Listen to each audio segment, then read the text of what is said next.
ఒక రాష్ట్రాన్ని సాధించిన కేసీఆర్ లాంటి వ్యక్తి మీద ఈడీ కేసు అని, ఆ కేసు అని, ఈ కేసు అని ఎవరు భయపడతారు?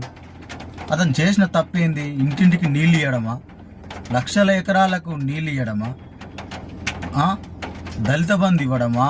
రైతు బీమా ఇవ్వడమా? దేనికి ఆయన మీద కేసు పెట్టడము? మీ ప్రభుత్వంలో ఏమొస్తున్నాయి ప్రజలకు?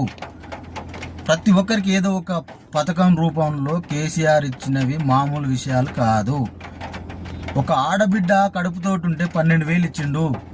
పేద కుటుంబాలు ఉంటాయి, ఆ 12,000 కూడా దొరకని వ్యక్తులు ఉంటారు.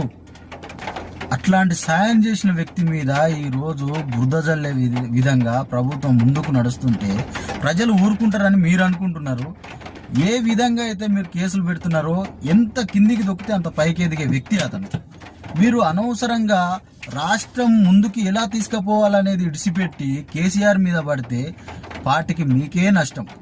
ఇది మాత్రం ఫ్యాక్ట్, గుర్తుపెట్టుకోండి. కేసీఆర్ మీద కేసులు పెట్టడానికి మనసులో వస్తుంది మీకు.